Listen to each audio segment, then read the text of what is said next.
Hi everyone, let's talk about Last Will and the expansion getting sacked. I just finished a big two-player playthrough, the whole game, which you can see in the description. If you haven't seen it already, this is just a video where I say what I think about the game, if you're interested in that. But if you want to see it all in action, the playthrough is there.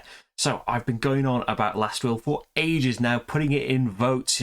I understand there are other games, there are more popular things. Last Will is 10 years old now. I'm sure there are plenty of playthroughs, but I love, for a start, I have gone on and on about Vladimír Suchý's games loads. Maybe there's some earlier ones that I haven't played, but particularly everything probably from Last Will onwards. Now, Shipyard is a little bit earlier. The Last Will, Shipyard, Pulsar 2849, newer ones, Underwater Cities, Prog at Regni, and Messina from last month. Actually, still this month. Time passes. But yes, I really like that in the realm of Eurogames that are not without, their charms and humour and stuff, specifically things like Dungeon Pets, a lot of CGE things, of which Last Will is one, have got a nice level of humour to them. I don't think it's very often kind of baked into the gameplay as it is in Last Will. The whole thing of, I'll make reference to something like Go for Broke that is not worth picking up and playing if you want to try and get hold of a copy to see, oh, is there anything like this? Was there anything good about the thing that I remember from when I was little? Not really. There's not even a proper roulette wheel in it. But that kind of reversal, that's what was enticing as a child anyway, the Go for Broke. That all these other board games where you're trying to accumulate all of this money and do the best at all of this stuff, now you want to do the opposite of all of that stuff. And mechanically, it's kind of the same as earning money, although it's not, because you've got to have it to lose in there. And the kind of the theme that comes from, like, I always think of Brewster's Millions. I'm sure it's elsewhere in fiction, but why wouldn't you do without John Candy?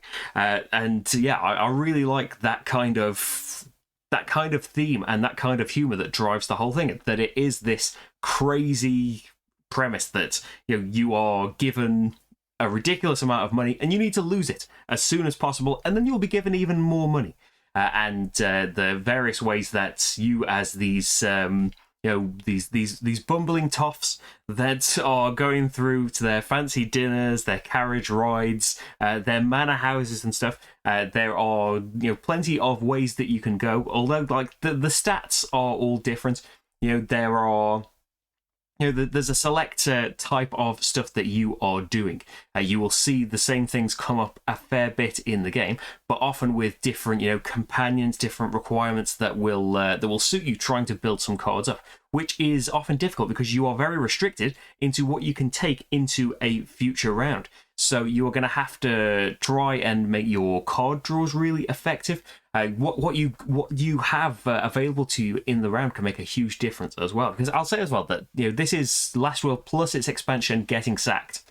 It is an expansion that the game works perfectly well without it. It's got loads of this stuff already in there. This board here is a full board. There aren't these modular parts to it. It is the same thing every time, which is still giving you plenty of choice and variability and stuff. And there's obviously no mention of jobs and stuff because that's part of the expansion.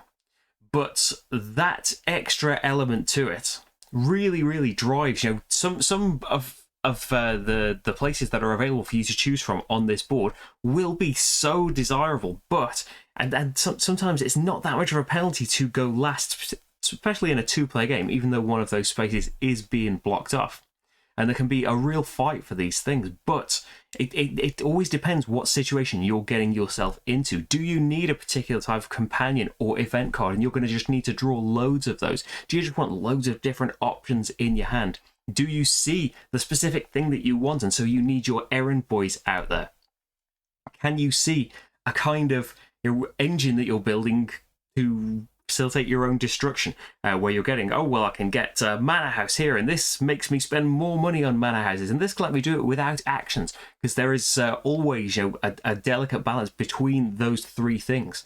You might not need to place workers here, although you might very well be at the mercy of the markets of the houses, or you might run out of spaces because you're not getting the board extensions, and being down to the will of the companion deck, because you aren't getting those wild cards and really missing out on really powerful special cards that are in the base game as well as the expansion. Yeah, it's just a lovely kind of, it's a race game as well, that if you can do it before the rounds are up, you can signal the end of the game early. And if you're the only person that's done it, it doesn't matter how far past £0 you are, you've won that game. And that can depend on another kind of extra variable element in it. The base game has these as well as the expansion has different ones that you can use. The amount of money that we've got, the types of jobs that we've got, that's another extra layer of thematic silliness that another condition of the will is we need to lose the job in the expansion now. We need to lose our jobs. But we've got the kindest, most generous bosses in the world that's really, really going to have to be pushed to the limit to sack us. The artwork all has this kind of it suits the theme of it, but it's also got its kind of irreverence, its kind of silliness built in there as well. I think it just works beautifully, and I don't know that it's ever kind of gone out of print. I think you can still get hold of it, but I would like. Not necessarily, it doesn't need a new edition or anything, but yeah, I would like a little resurgence in popularity for Last Will, especially because there is another game from CGE and designed by Vladimír Suchý called The Prodigals Club, which takes a similar, a similar kind of thematic